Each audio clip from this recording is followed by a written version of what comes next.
I don't remember the exact moment I stopped reaching for his hand. Perhaps it was the morning light through the kitchen window, or the way his tea went cold on the table because we'd both stopped talking. It wasn't sudden, no raised voices, no breaking glass, no slammed doors. Just the quiet kind of distance that grows when two people forget how to meet halfway.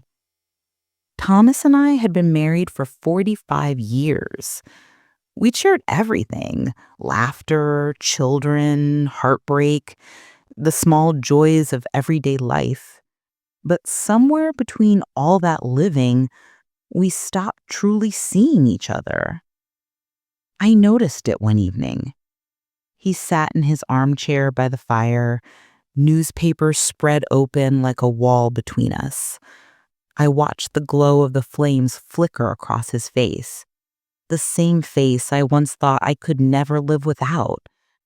But now he looked like a stranger I happened to share a life with. And that was when I felt it, a strange, heavy awareness. The ring on my finger, that small circle of gold that once meant everything, suddenly felt too tight, too heavy, as if it was asking me, what are we holding on to? It's strange how love fades, not in thunder, but in dust. You don't notice it happening at first. It hides in the small things: the empty chairs at dinner, the silence between words, the way two people stop looking into each other's eyes. Thomas used to hum while shaving, every morning, a soft tune, sometimes off-key, sometimes cheerful. I'd listen from the kitchen, smiling as I buttered toast. But then, one day, the humming stopped. And somehow, I didn't ask why. He stopped noticing when I changed my hair, when I wore that blue cardigan he once said made my eyes shine. He'd nod politely, say, "You look nice," and turn back to the television. At first, I blamed myself. Maybe I had become dull, too old, too predictable. Maybe this was what time did to people who'd loved too long. The house became quiet. We'd eat dinner across from one another like two polite strangers, passing salt and silence in equal measure. One night, I reached for his hand across the table, just out of habit. He didn't pull away, but he didn't hold it either. His hand lay still, lifeless beneath mine, like a memory that no longer belonged to us. That's when I realized we hadn't fought in years, not because we were happy, but because there was nothing left to fight for. I used to believe marriage was about passion, forgiveness, and growing old together. But now I saw sometimes marriage is about enduring silence, and silence can be louder than any argument. It was late one evening when it truly hit me. The kind of night where the wind seems to whisper things you've tried not to hear.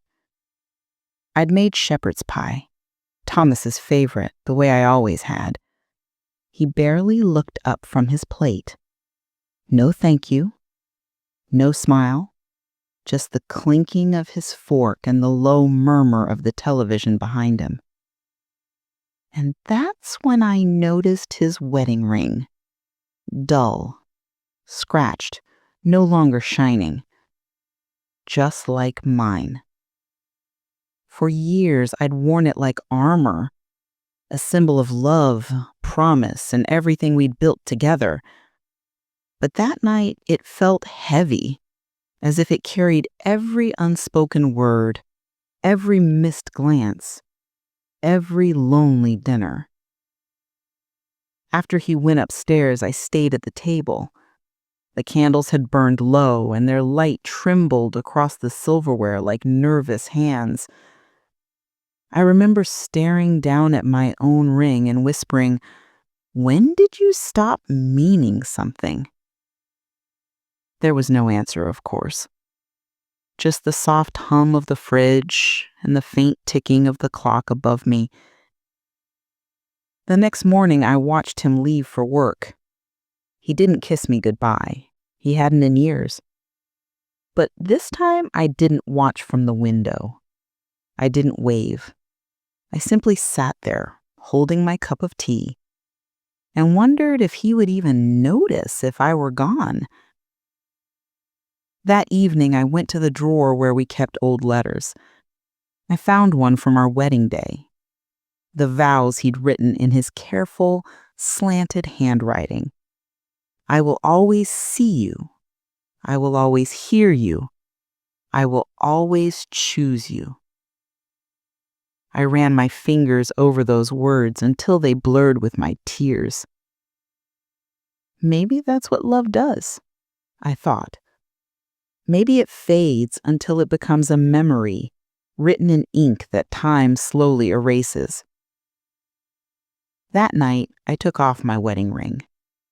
Not in anger, not in rebellion, but in quiet understanding. It wasn't a goodbye to Thomas. It was a goodbye to the woman who had kept waiting for him to see her again.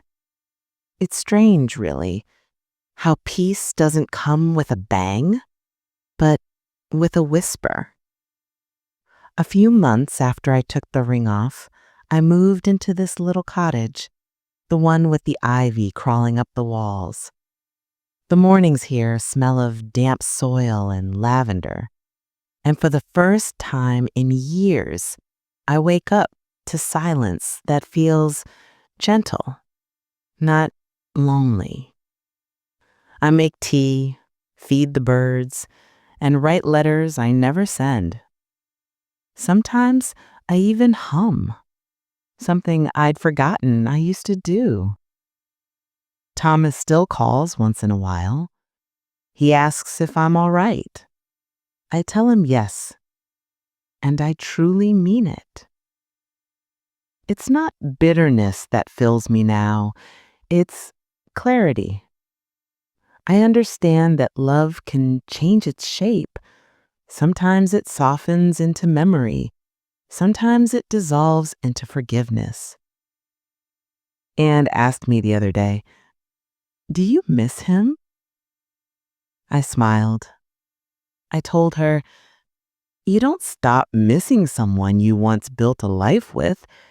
You just stop expecting them to fill the silence." She didn't say anything.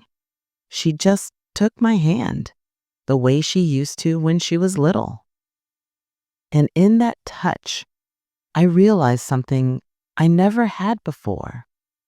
Love doesn't end when a marriage does.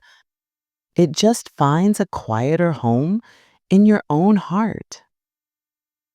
So tonight, as the clock ticks and the wind brushes against my window, I look at that old wedding ring lying in a wooden box. It no longer feels heavy. It feels complete because it carried me through a lifetime and finally, it let me go.